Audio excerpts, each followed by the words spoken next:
Hello everyone, this is Varsha Bhati and welcome to my channel brilliant minds. तो आज की इस वीडियो में हम class 11th chapter number 4 introduction to problem solving पढ़ेंगे।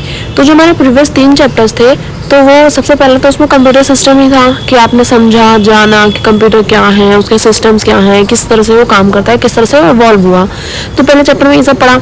उसके बाद हमने दूसरे चैप्टर में बाइनरी सिस्टम और कन्वर्जन्स ये सारी चीज़ें देखी, किस तरह से कंप्यूटर की जो लैंग्वेज है जिसको वो अंडरस्टैंड करता है, किस तरह से हम कन्वर्ट कर सकते हैं, तो वो सारी चीज़ें हमने देखी। थर्ड चैप्टर में था कि आपने देखा कि जो ट्रेंड्स जो बन के आ रहे हैं, जो नए ट्रेंड्स और ज़्यादा इमर्ज हो रहे हैं, वो सारी चीज़ें देखी। पर अब हमने कंप्यूटर साइंस का सब्जेक्ट लिया तो हमें कुछ लैंग्वेज के बारे में भी पढ़ना आना चाहिए, किस तरह से प्रॉब्लम को सॉल्व करते हैं वो भी पढ़ना आना चाहिए। तो इस चैप्टर में क्या देखेंगे, हम प्रॉब्लम सॉल्विंग का इंट्रोडक्शन ही देखेंगे। तो अब इन सारी चीज़ों का जो इंट्रोडक्शन है वो चैप्टर नंबर 4 से स्टार्ट होगा। तो स्टार्ट करते हैं। तो इंट्रोडक्शन में क्या रखा है, today computers are all around us, we use them for doing various task in a faster and more accurate manner. For example, using a computer or smartphone, we can book train ticket online. यानी कि हमें बोला कि जैसे हमें पता है कि जो कंप्यूटर्स हैं वो हमारी पूरी दुनिया में हमारे आसपास ही है। अब वो हमारे पास में ही आपको दिख जाएंगे, हम खुद उन्हें यूज करते हैं और पूरी दुनिया उन्हें यूज करती है। तो हम उनका यूज क्यों करते हैं, ताकि हम क्या कर सके, जो अलग अलग टास्क है उनको बहुत ही जल्दी और बहुत ही एक्यूरेट मैनर में सॉल्व कर सके, उन्हें कंप्लीट कर सके। तो मान लो कि कंप्यूटर या स्मार्टफोन समझ लो, कुछ भी समझ लो, उससे हम क्या कर सकते हैं। अब हमें जैसे टिकट बुक करनी है तो एक तो हम या तो स्टेशन पे जाके लाइन में खड़े होकर बुक करें, या फिर अपने कंप्यूटर सिस्टम का यूज करें और क्या करें, उस ट्रेन को एफिशिएंटली और एक्यूरेटली और बहुत ही जल्दी क्या कर ले, ऑनलाइन ही बुक कर ले। तो इन सब कामों के लिए हमारे कंप्यूटर सिस्टम्स क्या होता है, यूज होता है। और भी बड़े बड़े कामों के लिए भी यूज होता है। India is a big country and we have enormous railway network. Thus, railway reservation is a complex task. Making reservation involve information about many aspects such as details of train type of berth and compartment in each train, their schedule, etc. Simultaneously, booking of tickets of multiple user and many other related factors. यानी कि इन्होंने क्या बोला, जैसे example वही समझा रखा है कि इंडिया कॉम्प्लेक्स कंट्री है जिसमें बहुत सारे रेलवे स्टेशन है और ये बहुत ही ज़्यादा कॉम्प्लेक्स कंट्री कहने से काफ़ी ज़्यादा डाइवर्स कंट्री है। और यहाँ पे काफ़ी ज़्यादा रेलवे स्टेशन है और रिजर्वेशन करवाना बहुत ही ज़्यादा दिक्कत वाला काम है, क्योंकि बहुत जल्दी ही रिजर्वेशन हो जाती है, सीट बुक हो जाती है और रिजर्वेशन काफ़ी जल्दी हो जाती है। तो इसलिए हमें क्या करना पड़ता है, और रिजर्वेशन के दौरान आपको काफ़ी सारी इन्फॉर्मेशन भी देनी पड़ती है कि जैसे आपकी ट्रेन क्या है, ट्रेन की डिटेल्स बताओ, कौन सी ट्रेन है, कौन सी टाइप की है, कौन सा बर्थ है, कौन सा कंपार्टमेंट है, कौन सा किस शेड्यूल पे आने वाली है। तो ये सारी चीज़ें मल्टीपल, अगर एक पर्सन की भी कर रहे हैं तो भी इन्फॉर्मेशन चाहिए और मल्टीपल यूजर्स की कर रहे हैं तब भी इन्फॉर्मेशन चाहिए। तो यहाँ पे क्या है कि it is only due to the use of computers that today booking of the train. अब जैसे अगर नॉर्मली देखा जाए, अगर ह्यूमन बींग्स इसे करें स्टेशन पे जाकर, तो एक ही बंदे पे कितना सारा टाइम लग जाएगा। पर ड्यू टू कंप्यूटर्स ही क्या है, ये जो काम है ट्रेन जो बुकिंग का काम है या और भी जितने भी काम होते हैं हमारे अलग अलग, वो बहुत ही जल्दी और फास्टर वे में हो जाते हैं। तो हम ऐसा कह सकते हैं कि ये सारे काम क्या करते हैं, कंप्यूटर्स के दौरान आकर कंप्यूटर सिस्टम हमारा हेल्प करके क्या करते हैं, हमारे और भी ज़्यादा कंफर्टेबल और काफ़ी ज़्यादा आसान करा देते हैं। We usually use the term computerization to indicate the use of computer to develop software in order to automate any routine human task efficiently. Computers are used for solving various day-to-day problems, and thus problem solving is an essential skill that computer science students should know. यानी कि इन्होंने क्या समझाया, मैं इन्होंने इस example के through ये भी बताया कि जैसे ये सारे जो अलग अलग परेशानियां हैं वो कंप्यूटर सॉल्व कर देता है हमारे लिए, उसी के साथ साथ कुछ और भी प्रॉब्लम्स है जो कंप्यूटर हमारे लिए सॉल्व करता है। और हमने देखा कि जो कंप्यूटराइजेशन बोर्ड है इसका हम यूज करते हैं ताकि हम क्या कर सके, और ज्यादा डेवलपमेंट ला सके और ज्यादा सॉफ्टवेयर को अपडेट कर सके और बेहतर बना सके। तो इसका मतलब क्या है कि जैसे कंप्यूटर जो है वो डे टू डे हमारे लिए और भी ज़्यादा बेहतर होते जा रहे हैं, हमारे लिए और भी ज़्यादा जो प्रॉब्लम्स हैं उनको सॉल्व करते जा रहे हैं। तो यहाँ पे as a computer science student आपको भी प्रॉब्लम सॉल्विंग के बारे में पता होना चाहिए और प्रॉब्लम सॉल्विंग स्किल जो है आपके अंदर काफ़ी ज़्यादा अच्छी होनी चाहिए, ताकि आप कोई भी प्रॉब्लम ईजिली सॉल्व कर पाओ, उसे समझ सको और उसे काउंटर कर पाओ। तो ये चीज़ें हमें देखनी है। तो आगे पढ़ते हैं। अब इंट्रोडक्शन तो इतना काफ़ी है। अब पढ़ते हैं स्टेप्स फॉर प्रॉब्लम सॉल्विंग। यानी कि अगर आपको कोई भी प्रॉब्लम सॉल्व करनी है, कोई दिक्कत है, कोई परेशानी है, चाहे कोई आपका कोई भी किसी भी किस्म का प्रॉब्लम है जो आपको सॉल्व करनी है, तो उसको स्टेप्स क्या होने चाहिए, उसको सॉल्व करने के पर्टिकुलर स्टेप्स क्या होने चाहिए। तो पढ़ना स्टार्ट करते हैं। Suppose while driving a vehicle start making a strange noise Okay, we might not know how to solve the problem right away. First we need to identify from where the noise is coming. यानी कि जैसे अगर जो पूरा ये जो लिखा हुआ है ये डायग्राम में आपको समझा रखा है, जैसे प्रॉब्लम सॉल्विंग के 4 स्टेप है। पहला क्या है, सबसे पहले एनालाइज करो द प्रॉब्लम, यानी कि वो प्रॉब्लम है क्या, देखो उसे, समझो उसे। तो सबसे पहले एनालाइज किया। दूसरा स्टेप क्या हुआ, डेवलपिंग एंड एल्गोरिदम। ठीक है, यानी कि अब आपको पता चल गया कि क्या प्रॉब्लम है, आपने देख लिया, समझ लिया। उसके बाद समझो कि अब इस प्रॉब्लम को सॉल्व कैसे करना है, तो उसके लिए डेवलपमेंट और एल्गोरिदम को समझने की कोशिश करो। यानी कि आपने देखा कि हाँ ये प्रॉब्लम आ गई है, अब मान लो उसे सॉल्व कैसे करना है, तो उसका कुछ ना कुछ तो जुगाड़ होगा ना, उसका कुछ ना कुछ तो तोड़ होगा, तो आपको देखना पड़ेगा। मान लो जैसे ये व्हीकल वाला एग्जाम्पल दे रखा है, आपकी व्हीकल आवाज करनी शुरू कर दी, तो आपने देखा कि हाँ पहली प्रॉब्लम क्या है कि उसने आवाज करनी शुरू कर दी। दूसरा देखो कि आवाज कर क्यों रही है, तो ये आपने एनालाइज किया। उसके बाद आपको उसका एल्गोरिथम देख रहा है कि किस वजह से आवाज कर रही है, क्या उसके टायर में कुछ अटक गया है, या उसमें कुछ जो आपका क्या पता इंजन में कुछ खराबी आ गई हो। तो ये सारी चीजें एनालाइज करो, देखो अपना एल्गोरिथम बनाओ कि किस तरह से सॉल्व कर सकते हैं। फिर उसके बाद क्या करो, कोडिंग करो। कोडिंग यहाँ पे इसलिए दी है कि मान लो अगर आपने कोई प्रोग्राम बनाया, क्योंकि व्हीकल का में तो कोडिंग काम नहीं आई है, टायर में कुछ फंस गया तो, पर यहाँ पे कोडिंग इसलिए दी है क्योंकि हम कंप्यूटर साइंस से ऑब्वियसली बात है, हम प्रोग्राम सॉल्व करेंगे। तो यहाँ पे इसलिए हमने दिया कि सबसे पहले प्रॉब्लम को एनालाइज करो, देखो कि कहाँ पे एरर आ रही है, कहाँ पे क्या परेशानी है। उसके बाद अपने उसको डेवलप करो, एल्गोरिथम बनाओ उसका, फिर उसकी कोडिंग करो कि अब उसे ठीक किस तरह से करना है, तो उसकी कोडिंग करो। और उसके बाद उस जो आपने प्रोग्राम बना दिया है ठीक करके दोबारा से उसको टेस्ट करो और डीबग करो, जहाँ पे प्रॉब्लम थी उसको चेक करो और फिर उसको दोबारा से टेस्ट करो। तो इन 4 मेथड्स के थ्रू हम क्या कर सकते हैं, 4 स्टेप्स के थ्रू हम क्या कर सकते हैं, अपने प्रॉब्लम को सॉल्व कर सकते हैं। तो अब मैंने समझा दिया होगा कि एनालाइज किस तरह से करना है किसी प्रॉब्लम को, समझो उसे, देखो, फिर उसके बाद डेवलप करो अपने एल्गोरिथम को, किस तरह से आप उसका सोल्यूशन आप निकालोगे उस प्रॉब्लम का, तो उसके एल्गोरिथम को डेवलप करना स्टार्ट करो। फिर उसके बाद आपको देखनी है कोडिंग, यानी कि अब आपको फाइनलाइज करना है उसको, जो भी आपने एल्गोरिथम बनाया उसको कन्वर्ट करो अपने कोड में, और फिर उसको क्या करो, अपने प्रोग्राम के अंदर डालो, अपने पाइथन लैंग्वेज के थ्रू, जावा के थ्रू, किसी के भी थ्रू। फिर क्या करो, जब आपने प्रोग्राम बना लिया तो उसको टेस्ट करो और डीबग करो, यानी कि उसको टेस्ट करो अपने सॉफ्टवेयर में, आपने जो प्रोग्राम बनाया है, आपने चाहे किसी भी प्रॉब्लम के लिए बनाया हो, भले आपने कोई मैथमेटिक इक्वेशन सॉल्व करने के लिए बनाया हो या किसी भी प्रॉब्लम के लिए आपने वो जो कोड है वो बनाया है, उस कोड को बनाने के बाद आप उसको रन करके देखो कि क्या अब उसमें कोई परेशानी तो नहीं है, अब वो ढंग से रन कर रहा है ना। अब उसको आप टेस्ट करके देखो, और फिर भी अगर कोई गलती आती है तो दोबारा से उसको क्या करो, इन्हीं स्टेप्स के दौरान उसे सॉल्व करने की कोशिश करो। तो इस तरह से हमारा जो काम है वो 4 स्टेप्स का चलता है। अब देखते हैं कि एल्गोरिथम है क्या, कि मतलब क्या है ये चीज। In our day-to-day life, we perform activities by following certain sequence of steps. Examples of activities include getting ready for school, making breakfast, riding a bicycle, wearing a tie, solving a puzzle, and so on. To complete each activity, we follow a sequence of steps. Suppose following are the steps required for an activity riding a bicycle. यानी कि उन्होंने हमें बोला कि जितने भी task हम day to day life में परफॉर्म करते हैं उनके लिए भी हम क्या करते हैं, कुछ पर्टिकुलर स्टेप्स को फॉलो करते हैं। उन्हीं स्टेप्स को हम क्या करते हैं, एक पर्टिकुलर मैनर में, एक सीक्वेंस में इम्प्लीमेंट करके अपना काम करते हैं। मान लो कि एग्जांपल रखा कि आप एक बाइसाइकिल चला रहे हो, साइकिल चला रहे हो अपनी, तो सबसे पहले आप क्या करोगे, आप उसको स्टैंड से हटाओगे। दूसरा स्टेप, आप उसकी सीट पर बैठोगे। तीसरा स्टेप क्या करोगे, पेडलिंग करना स्टार्ट करोगे।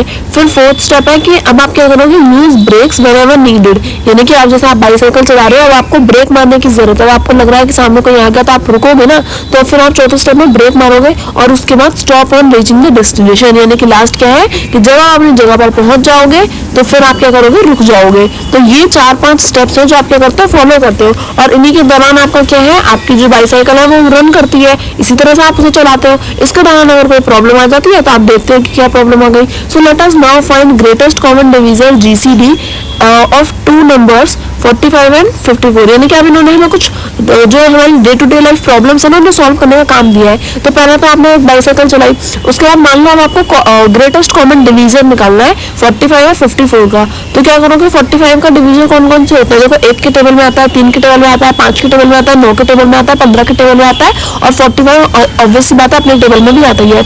इसी तरह जो 54 है वो किस किस के टेबल में आता है, 1 के, 2 के, 3 के, 6 के, 9 के, 18 के, 27 के, एंड ऑब्वियसली अपने खुद के टेबल में। तो यहाँ पे ये तो सबसे पहले हमने क्या किया, इसको पूरा डिवाइड करके देख लिया कि ये किस किस के टेबल में आता है। उसके बाद हमें क्या निकालना है, ग्रेटेस्ट, यानी कि लार्जेस्ट कॉमन नंबर, जो दोनों में क्या हो, लार्जेस्ट हो और कॉमन हो। तो ऑब्वियसली बात है, हमें दिख रहा है कि 45 में भी यहाँ पे 9 है और 54 में भी 9 है, और दोनों में क्या है, लार्जेस्ट नंबर यही है जो कॉमन है। अदरवाइज तो लार्जेस्ट नंबर तो दोनों में अलग अलग है, इसमें 45 है, इसमें 54 है, पर यहाँ पे जो कॉमन नंबर है, जो सबसे बड़ा है, वो सिर्फ और सिर्फ 9 है। तो इस तरह से हमने इसे सॉल्व किया। तो इसके दौरान में हमें क्या करना पड़ा, कुछ जो सर्टेन स्टेप्स है उनको लेना पड़ा, कुछ सीक्वेंस, कुछ पैटर्न हमें फॉलो करना पड़ा, जिसके दौरान ही हम क्या कर पाए, अपने इस प्रॉब्लम को सॉल्व कर पाए। तो इन्होंने क्या बोला, why do we need an algorithm, हमें एक एल्गोरिदम की जरूरत क्यों पड़ती है, अगर क्या काम क्या है एल्गोरिदम का। So a programmer writes a program to instruct the computer to do certain tasks as desired. The computer then follow the step written in a program code. Therefore, the programmer first prepare a roadmap of the program. तो आखिर यहाँ पे फिर क्या है कि जैसा हमें एक प्रोग्रामर जो है एल्गोरिदम की जरूरत क्यों पड़ी, कि जैसा कि अगर एक प्रोग्रामर ने क्या किया, अगर उसने उसको कोई प्रॉब्लम सॉल्व करनी है, उसको एक टास्क दे दिया गया कि उसे ये वाली प्रॉब्लम सॉल्व करनी है, तो उस सर्टेन टास्क को परफॉर्म करने के लिए उसे क्या करना पड़ेगा, कुछ स्टेप्स फॉलो करने पड़ेंगे। तो वो क्या करेगा, कंप्यूटर में पहले अपने कुछ स्टेप्स लिखेगा, अपना प्रोग्राम कोड बनाएगा, उसके बाद उसे रन करने की कोशिश करेगा। पर ऐसा तो नहीं है ना कि पहली बार में यूं ही सब कुछ लिख देगा। वो सबसे पहले क्या करेगा, एक रोड मैप तैयार करेगा ना अपने लिए कि किस तरह से एक प्रोग्राम लिखूं, फिर वो प्रोग्राम पूरी तरह से करेक्ट हो, फिर विदाउट एनी मिस्टेक हमारा वो प्रोग्राम काम भी करने लग जाए। तो ये सारी चीजों के लिए कि कोई प्रॉब्लम ना हो हमारा एक्चुअल कोड रन करते वक्त, तो इसलिए हम क्या करते हैं, एक रोड मैप बनाते हैं कि अगर रोड मैप में कोई दिक्कत हो भी गई तो कोई बात नहीं, उसे दोबारा से करेक्ट कर लेंगे, बस प्रोग्राम गलत नहीं होना चाहिए। तो such road map is nothing but the algorithm which is building block of a computer program. तो वो एल्गोरिदम क्या है, वो जो रोड मैप क्या है, जो रोड मैप अपने बनाया वही हमारा क्या होता है, एल्गोरिदम होता है। यानी कि वही है जो हम बना रहे हैं अपने लिए, और अपने जो बिल्डिंग है, जो ब्लॉक है उनको बिल्ड करना है अपने कंप्यूटर सिस्टम के लिए, अपने कंप्यूटर प्रोग्राम के लिए। जो भी टास्क हम परफॉर्म करवाना चाहते हैं, जो भी टास्क हमें रन करना है, उसके लिए हमने क्या किया, रोड मैप बनाया। वही रोड मैप हमारा क्या होता है, हमारा एल्गोरिदम होता है। So writing an algorithm is mostly consider as a first step to programming. यानी कि सबसे पहले अब आप क्या करोगे, अपना रोड मैप ही तो बनाओगे ना सबसे पहला काम। तो सबसे पहला जो आप प्रोग्राम लिखते हो वही आपका क्या होता है, फर्स्ट स्टेप कंसीडर किया जाता है अपने कंप्यूटर साइंस की लैंग्वेज में। तो यहाँ पे हमारा पहला स्टेप क्या होगा हमारा, कि अब आप जब भी कोई रोड मैप बना रहे हो तो वही आपका एल्गोरिदम है, और वही हमारा क्या होता है, पहला स्टेप कंसीडर किया जाता है। अब characteristic of a good algorithm क्या होंगे, पहला स्टेप है इसका प्रिसीजन, यानी कि the step are precisely stated and defined. यानी कि जो भी आप स्टेप्स लिखने वाले हो, जो भी आप अपने प्रोग्राम को रन करने के लिए पहले जो रिटर्न करोगे अपने रोड मैप में, तो वो क्या होना चाहिए, तो पहला था आपका प्रिसीजन, यानी कि the step are precisely stated और डिफाइंड। यानी कि जब आप रोड मैप बनाते हो तो उस रोड मैप को बनाने के दौरान क्या होना चाहिए, जो भी स्टेप्स आपने लिखे हैं वो सारे अच्छे से डिफाइंड होने चाहिए, उसमें कोई भी प्रॉब्लम नहीं होनी चाहिए। दूसरा है uniqueness, the result of each step are uniquely defined and only depend on the input and the result of the preceding step. यानी कि अब ऐसा ना हो कि आपने अलग अलग प्रोग्राम बनाए पर सबके आंसर एक जैसे ही आ रहे हैं। सब में यूनिकनेस होनी चाहिए और उसका आंसर सिर्फ डिपेंड करना चाहिए कि आप इनपुट क्या दे रहे हो, तो आपका रिजल्ट आपके इनपुट पर डिपेंड करना चाहिए। तीसरी चीज दे रखी है fitness, the algorithm always stop after a finite number of steps. यानी कि आपकी फाइनाइटनेस होनी चाहिए कि ऐसा ना हो कि आपका जो प्रोग्राम है वो इन्फिनिटी तक जा रहा है तो फिर आपको उसको बीच में ही ब्रेक करना पड़ेगा, तो आपको फाइनाइटनेस भी रखनी पड़ेगी। इसका चौथा स्टेप है इनपुट, यानी कि जो वो रिसीवर से रिसीव करेगा, जो भी आपका यूजर होगा वो अपना इनपुट देगा कि इसको कौन से नंबर्स देने हैं, कौन से नंबर्स नहीं देने, और आउटपुट आपका रिजल्ट होता है। तो ये आपका क्या है, पहला स्टेप है कि जब आप क्या करोगे, एक अच्छे एल्गोरिदम को बनाओगे। दूसरा दिया है while writing an algorithm it is required to clearly identify the following. जब भी आप अपना एल्गोरिदम लिखते हो तो उसमें आपको कुछ चीजें काफी ज्यादा क्लियरली आइडेंटिफाई करनी पड़ती है, जैसा कि the input to be taken from the user. तो आपको स्टेप्स में बाकायदा लिखना पड़ेगा कि enter your decision, enter your choice, इस तरह से आपको बताना पड़ेगा कि यूजर से हम इनपुट चाहते हैं। दूसरा है कि प्रोसेसिंग और computation to be perform to get the desired result. जब आप अपना एल्गोरिदम बना लोगे, अब आपने अपना रोड मैप बना लिया है, तो उसके बाद टास्क को परफॉर्म करने के लिए आपको पता होना चाहिए कि किस तरह से आपको अपना डिजायर्ड रिजल्ट निकालना है। तो लास्ट स्टेप है the output desired by the users, यानी कि जो आउटपुट है वो हमारे यूजर्स के अकॉर्डिंग, उनके डिजायर के अकॉर्डिंग ही आना चाहिए। मान लो आपने डिवीजन के लिए प्रोग्राम बनाया, तो आपका जो डिवीजन है, जो भी नंबर्स आपने यूजर से लिए वही क्या होना चाहिए, डिजायर्ड मैनर में आने चाहिए। अब बात करते हैं रिप्रेजेंटेशन ऑफ एल्गोरिदम की। Using their algorithmic thinking skills The software designer or programmer analyze the problem and identify the logical step that need to be followed to reach a solution. Once the step are identified, the need is to write down these steps along with the required input and desired output. There are two common methods of representing an algorithm: flowchart and pseudocode. Either on the methods can be used to represent an algorithm while keeping in mind the following. It showcases the logic of the problem solution excluding the implementation details. और second point दे रखा है, it clearly reveals the flow of control during execution of the program. यानी कि जब भी आप क्या करते हो, किसी भी एल्गोरिदम को क्रिएट कर रहे हो, यानी कि जब आप अपना रोड मैप क्रिएट कर रहे होते हो तो उसको रिप्रेजेंट किस तरह से करोगे। तो जो आपकी एल्गोरिदमिक थिंकिंग स्किल्स है कि किस तरह से आपको अपनी लॉजिकल थिंकिंग का यूज करके अपने सॉफ्टवेयर को डिजाइन करना है, उस प्रोग्रामर को क्या करना पड़ता है, सबसे पहले उस प्रॉब्लम को एनालाइज करना पड़ेगा, फिर आइडेंटिफाई करना पड़ेगा कि उस प्रॉब्लम को सॉल्व करने के लिए उसके लॉजिकल स्टेप्स क्या होने वाले हैं। तो यहाँ पे जो दो मेजर स्टेप्स हमें जो दो कॉमन मेथड्स दे रखे हैं, तो वो क्या है कि जैसे आपको अपना फ्लो चार्ट के थ्रू और आप अपने सूडो कोड्स के थ्रू क्या कर सकते हो, प्रॉब्लम सॉल्व कर सकते हो। जैसे पहला दिया है, it showcases the logic of the problem solution excluding any implementation details. तो जो आपका एल्गोरिदम है वो क्या करेगा, आपको सिर्फ ये शो करेगा कि आपका जो लॉजिकल जो पार्ट है आपकी प्रॉब्लम का, वो किस तरह से सॉल्व हो सकता है। तो वो यहाँ पे कोई डिटेल्स इंप्लीमेंट नहीं करेगा, कोई भी प्रोग्राम को इंप्लीमेंट करने का काम नहीं करेगा, अभी वो सिर्फ क्या करेगा, प्रॉब्लम को सॉल्व करने का काम करेगा। दूसरे स्टेप में कि फिर वो क्या करेगा, it clearly reveals the flow of control during execution of the program. यानी कि जब आपने अपना एल्गोरिदम बना लिया है, तो उसके बाद जब अपने प्रोग्राम को एग्जीक्यूट करोगे तो उसके दौरान वो क्या करेगा, अपने फ्लो ऑफ कंट्रोल को रिवील करेगा। अगर सब कुछ सही होता है तो easily flow of control perform हो जाता है, यानी कि सारी चीजें कंट्रोल में फ्लो के साथ में परफॉर्म होती है। पर अगर कोई एरर क्रिएट हो जाती है तो फिर आपका जो प्रोग्राम है वो रन नहीं होता और आपको एक मैसेज लिख के आ जाता है कि एरर हैज बीन अकर्ड, या फिर जो भी आपकी प्रॉब्लम है उसका नाम आ जाता है। तब फ्लो चार्ट समझ लेते हैं कि फ्लो चार्ट में होता क्या है।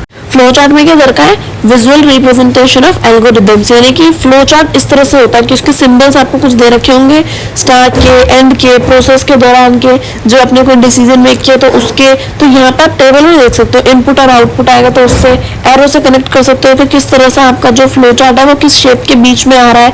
तो ये फ्लो चार्ट रिप्रेजेंट करता है कि विजुअल रिप्रेजेंटेशन क्या है हमारे एल्गोरिथम की, तो फ्लो चार्ट से समझ में आएगी। A flow chart is a visual representation of an algorithm. A flow chart is a diagram made up of boxes, diamonds and other shapes. जैसे मैंने बताया कि फ्लो चार्ट क्या है, विजुअल रिप्रेजेंटेशन, और ये किससे बनता है, जो हमारी डिफरेंट शेप्स होती हैं उनसे क्या है ये बनता है। अलग अलग शेप अलग अलग चीज को डिफाइन करेगी। जैसे इस तरह से पहला जो दे रखा है वो स्टार्ट एंड एंड का है, यानी कि वो टर्मिनेट करेगा, वो टर्मिनेटर का सिंबल है।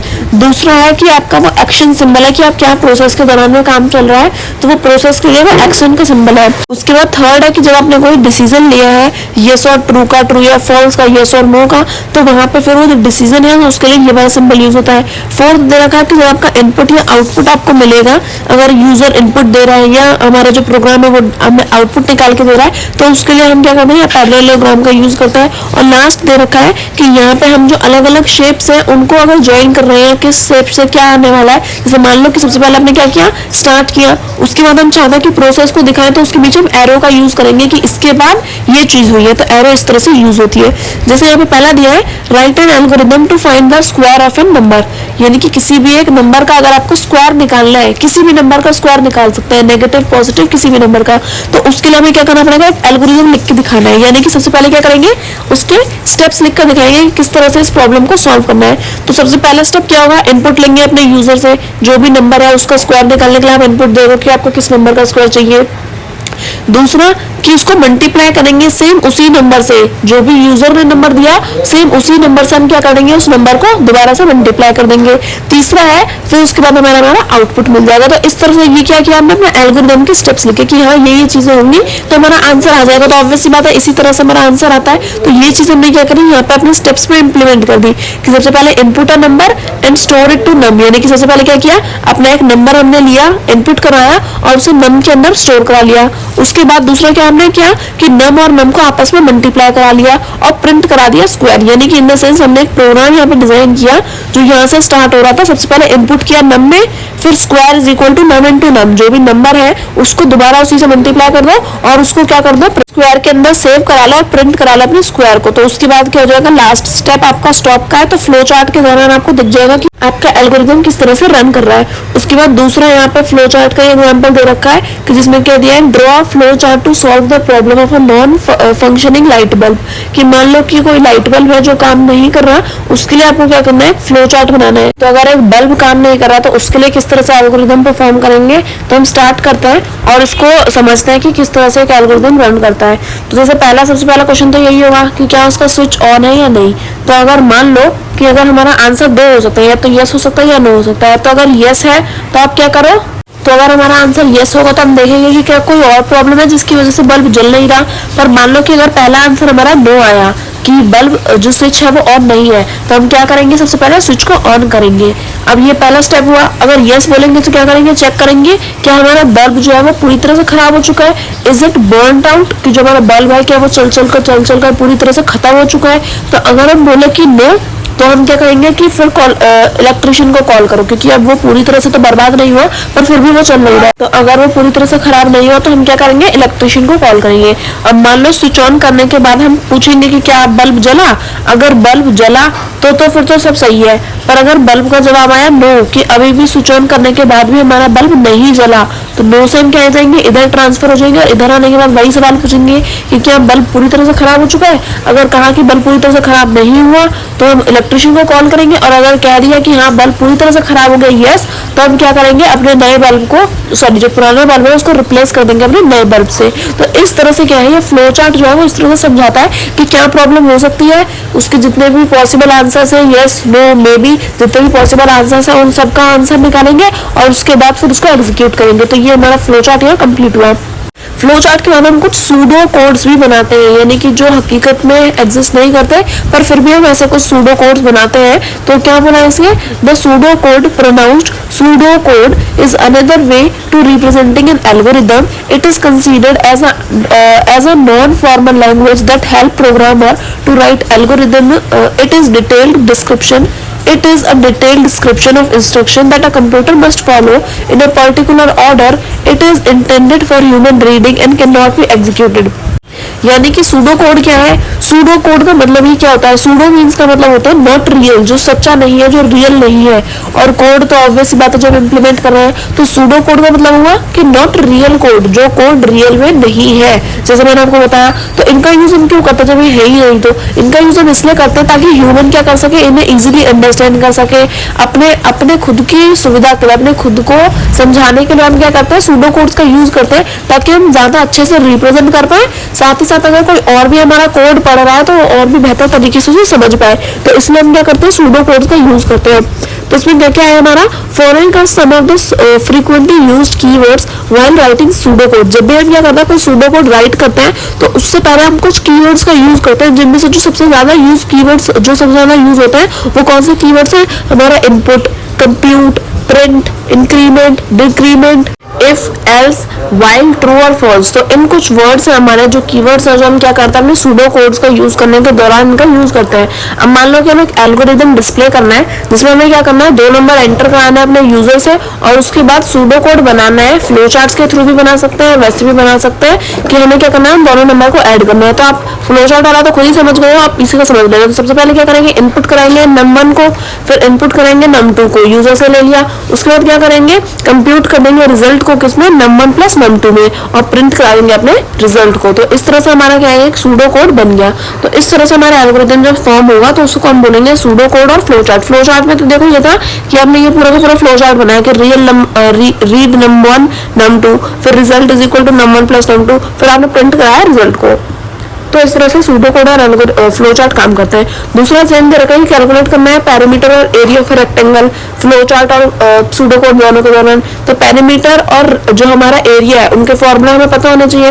तो इनपुट करेंगे सबसे पहले लेंथ और ब्रेथ को, उसके बाद क्या करेंगे, एरिया निकालने के लिए क्या करता है, लेंथ इंटू ब्रेथ करता है। तो लेंथ मल्टीप्लाई ब्रेथ कर दिया, प्रिंट करा देंगे एरिया को।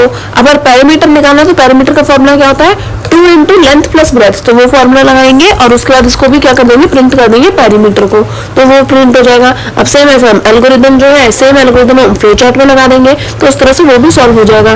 तो अब भला ये जो सूडो कोड से उनका फायदा क्या हो रहा है, मतलब क्या इनसे हमें मिल रहा है, क्योंकि ये इस तरह से तो इम्प्लीमेंट हम कर नहीं सकते।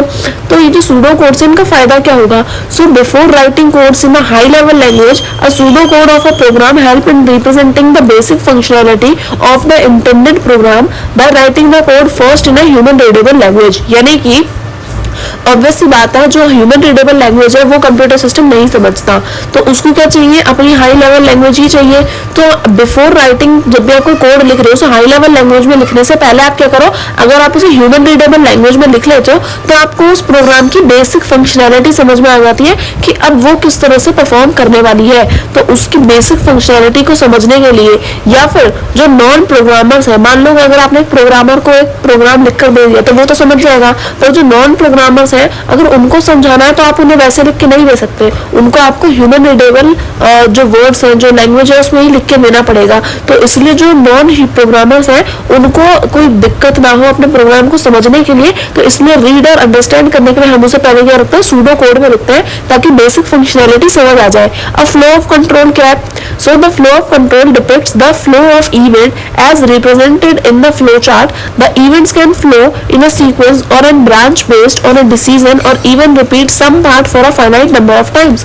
यानी कि फ्लो ऑफ चार्ट का मतलब है कि एक फ्लो में हमारा जो प्रोग्राम है वो कंटिन्यू होते जा रहा है। अब वो क्या रिप्रेजेंट करेगा, वो क्या डिपिक्ट करेगा कि जो भी आपका इवेंट है वो फ्लो चार्ट के दौरान किस तरह से परफॉर्म हो रहा है। कभी कभी क्या होता है, जैसे हमने कोई सीक्वेंस बना दिया, अब वो जो प्रोग्राम है वो कंटिन्यूस रन होता जा रहा है, तो कभी कभी इन्फिनाइट लूप तक चलते रहते हैं। पर कभी कभी क्या होता है, हमें वो कुछ फाइनाइट टर्म तक ही वो अपना वो प्रोग्राम चलाना होता है। मान लो बस 3 बार 4 बार या 5 बार हमें प्रोग्राम चलाना है, तो कभी कभी हमारा प्रोग्राम सिर्फ और सिर्फ उन फाइनाइट टर्म्स तक भी काम करता है। तो पहला इसमें हमें दिया है सीक्वेंस। सीक्वेंस क्या होता है? If we look at example 4.3 and 4.4, the statement are executed one after another, that is in a sequence such algorithm where all the step are executed one after the other and set to executed in a sequence. However, statement in an algorithm may not always execute in a sequence. We may sometimes require the algorithm to either do some routine task in a repeated manner or behave differently depending on the outcome of previous steps.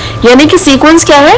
Sequence हमारा कह सकते हैं कि अब जब आप एक particular pattern को फॉलो कर रहे हो और उसी के साथ साथ आप काम कर रहे हो, यानी कि सीक्वेंस में क्या होगा कि आपने एक स्टेटमेंट एग्जीक्यूट करी, उसके बाद दूसरी एग्जीक्यूट हो गई, फिर तीसरी एग्जीक्यूट हो गई, और सेम मैनर में वो क्या है, एक ही सीक्वेंस में वो एग्जीक्यूट होती जा रही है। पर कभी कभी ऐसा जरूरी नहीं है कि हर बार एक सीक्वेंस में ही सारी चीजें इंप्लीमेंट होंगी, सारी चीजें उसी तरह से एग्जीक्यूट होंगी, नहीं। कभी कभी क्या होता है, हमने कोई प्रोग्राम बनाया, अब वो एग्जीक्यूट हुआ, अब मान लो कि दूसरी स्टेटमेंट के लिए क्या है, वो कंटिन्यूअसली सीक्वेंस में जो है वो रन नहीं करेगा, दूसरी स्टेटमेंट के लिए हमें कुछ चेंजेस करने पड़ेंगे। तो जैसे हमारा जो 4.3, एक मिनट, जो मेरा एग्जांपल 4.3 और 4.4 है, इसको देखें तो यहाँ पे क्या है, एक सीक्वेंस में तो चल रहा है, नंबर num2 रिजल्ट आया, प्रिंट करा दिया। फिर उसके बाद यहाँ अगर देखें तो यहाँ और भी बेहतर समझ आएगा कि सबसे पहले एरिया निकाला, फिर पैरामीटर निकाला, तो इनपुट लिया, फिर दोनों चीजें ली, फिर लेंथ और ब्रेथ, उसके बाद उसका क्या किया, हमने एरिया निकाला। एरिया निकालने के बाद दूसरे स्टेप में हमने क्या किया, सीक्वेंस में पैटर्न को फॉलो किया, एरिया के बाद हमने पैरामीटर निकाला। तो एक सीक्वेंस फॉलो करते आ रहे हैं कि इसी तरह से काम करते जाना है, जो जो भी निकालने के लिए बोला है वही वही सारे प्रोग्राम में से वही सारे काम हम सारे रिजल्ट हम निकालेंगे। तो एक सीक्वेंस फॉलो हो रहा है। अब हर बार हमारे एल्गोरिथम में सीक्वेंस फॉलो नहीं होता, ऐसा कभी कभी होता है जब हम चाहते हैं, जो अगर हमें नहीं चाहिए कि सीक्वेंस फॉलो हो तो वो नहीं होगा। उसके बाद दे रखा है सिलेक्शन, यानी कि अब हमें क्या चीज अपने प्रोग्राम के लिए सिलेक्ट करनी है और क्या चीज प्रोग्राम के लिए सिलेक्ट नहीं करनी। कि मान लो यहाँ पे जैसे दे रखा है कि कंसीडर करो, आपका मैप दे रखा है, आपका नेबरहुड हाउस में आपको दिखा रखा है, तो अब मान लो कि यहाँ पे क्या किया है कि एज्यूम करो that pink building with the red roof is the school, कि जो पिंक बिल्डिंग है ये वाली और रेड रूफ है वो क्या है, आपका स्कूल, ऐसा मान लो। उसके बाद the yellow painted house at far end of the map is house, यानी कि ये जो येलो घर दे रखा है ना, ये वाला, ये क्या है, घर है। तो अब यहाँ पे हमें क्या करना है, कुछ चीजें पिक करनी है। जैसे मान लो कि with the reference of figure 4.6 अब हमें कुछ चीजों के आंसर देने पड़ेंगे। कि मान लो कि अगर हमें कोई एक प्री डिफाइंड रूट यहाँ पे अगर हमें देखना है तो कैसे देखेंगे, तो यहाँ पे हम क्या कर रहे हैं, फिर हमें यहाँ पे सिलेक्शन कर रहा है कि हमें कौन सा रास्ता चाहिए, पहला चाहिए, दूसरा चाहिए, तीसरा चाहिए, कहाँ से जाके मुड़ना है। तो उसी तरह से हमारा प्रोग्राम, ये तो रास्ते हो गए कि हाँ किस तरह से निकाल रहे हैं। पर अगर हमें एक प्रोग्राम के दौरान में कोई चीज चेक करनी है, किसी चीज का सिलेक्शन करना है कि इनपुट में क्या चीज हमें यूजर से लेनी है, क्या चीज नहीं लेनी। मान लो डिवीजन के दौरान हमारे यूजर ने डिनोमिनेटर में 0 दे दिया, तो हम फिर उसे ये नहीं कहेंगे, उसको डिवाइड करके नहीं दिखाने लग जाएंगे। हमारा प्रोग्राम उस 0 का एक्सेप्ट नहीं करेगा और कहेगा कि मैं इसे सिलेक्ट नहीं कर रहा, और यहाँ पे 0 डिवीजन एरर आ गई, जैसा हमें पता है। तो यहाँ पे यानी इसका मतलब क्या है, ये हमें बताना चाह रहा है कि क्या प्रोग्राम हमारा सिलेक्ट करता है, क्या प्रोग्राम सिलेक्ट नहीं करता। तो ये तो एक एग्जांपल दे रखा था, तो वो आप खुद भी पढ़ सकते हैं। जैसे कि चेकिंग एलिजिबिलिटी फॉर वोटिंग, जैसे कि क्या दिया है कि जैसे मान लो दूसरा एग्जांपल दे रखा है कि अगर आपको सिलेक्शन करना है किसी भी चीज का, मान लो कोई पॉलिटिकल पार्टी है या आपको क्लास मॉनिटर सिलेक्ट करना है, तो आप क्या करोगे, उसके लिए उसकी एलिजिबिलिटी देखोगे, क्या वो उस क्राइटेरिया को फुलफिल भी कर रहा है, उसके लिए वोट करोगे। कि मान लो जैसे एक बंदे को हमें वोटिंग के लिए अलाउ करना है, तो क्या उसकी 18 से एज ज्यादा है तो अलाउ करेंगे, अगर कम है तो अलाउ नहीं करेंगे।